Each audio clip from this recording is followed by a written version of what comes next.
Hello, you're watching Dukascopy TV and welcome to the first day of the trading week. Last week in the press review, I talked about the difficulties ahead Japan faces after reaching 1 quadrillion yen in debt for the first time. Well, I thought it only fitting if today, on our Targets in Focus interview, we take a look at the yen. Joining me on the line is Gareth Berry, FX Strategist at UBS in Singapore. Thanks for joining me, Gareth. Let's start off today with the dollar yen. We've seen the dollar against the yen drop after disappointing GDP data in Japan, haven't we? Talk us through your projections for dollar yen from here on in over the next few months. We think dollar yen is going to continue its ascent from here and eventually get to 110 by year end.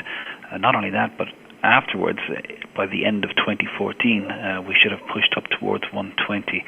So we see this huge rally that we've seen for the last 8 months or so. We're only halfway through the full trajectory that we imagine. So 20 big figures done, another 20 to go. And is there a specific reason for that decision, Mr. Berry? Yeah, I guess we are firm believers in the policy activism that Prime Minister Abe and BOJ Governor Kuroda have instigated since they took the helm over the past 6 to 9 months or so.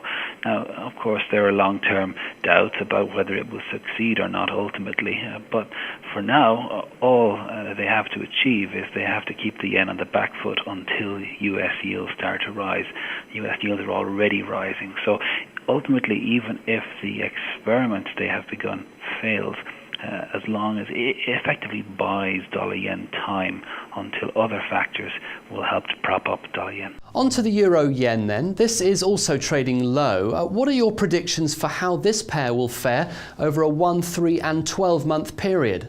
Euro yen is one of the particularly volatile crosses because there's just so much going on there. So I think it's worth separating out the individual components and looking at them in an isolation.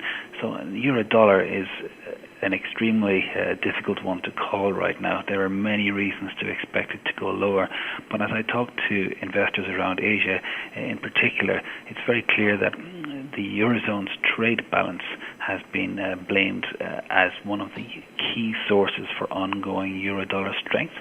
That's been a key discussion point over the last 2 or 3 months or so. So given that it's difficult to see euro falling substantially below 130 until we get confirmation that the Fed has begun the tapering process. Now that could come in the next 5 weeks or so. We're expecting the FOMC to announce their intention to begin QE3 tapering at the mid-September FOMC meeting.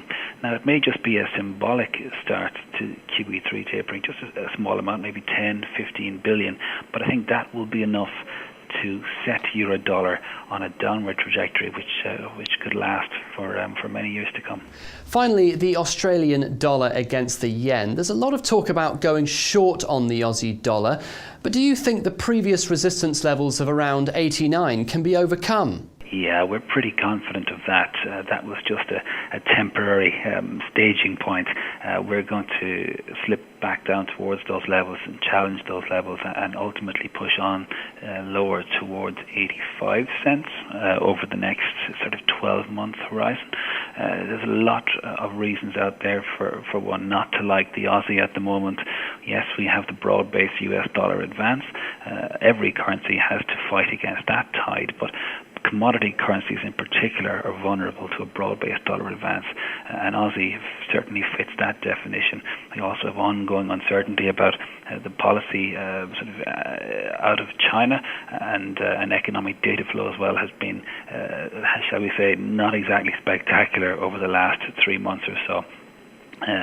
So that's the two external factors, but domestically in Australia we also have a very tricky process of rebalancing that the RBA, the Reserve Bank of Australia, is trying to navigate. The mining investment boom, which has sustained economic growth in Australia for the last 3 to 4 years, that's now, I wouldn't say coming to a halt, but the growth component is starting to fade, and that means economic growth will have to come from somewhere else. And now, unfortunately, the non-mining sectors of the economy have effectively gone into dormancy over the last 3 years. They've simply been overpowered by mining. The trouble is, we now need to see a reactivation of those dormant sectors of the economy, retail in particular, manufacturing to tourism and education as well. And all of those sectors will, in time, recover, but the surest way of achieving that is through a weaker currency, and the Reserve Bank of Australia knows that. The market knows that too. So the market will assist in this process of rebalancing by gradually pushing Aussie lower over the next 6 to 12 months. Of course, if it doesn't happen in a gradual fashion, then we're looking at a pretty significant economic shock over the next 12 to 24 months in Australia, which by itself would produce a weaker Aussie, although perhaps the correction could come more rapidly and more violently. But ultimately, the end point here, we see it as being pretty much the same. Aussie towards 85, maybe even a little bit lower. It's just a question of which path we take to get there. Will it be gradual and graceful, or will it be sort of delayed and therefore ultimately more violent when the correction comes?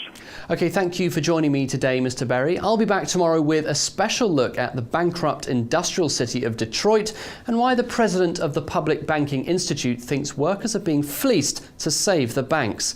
But until then, goodbye.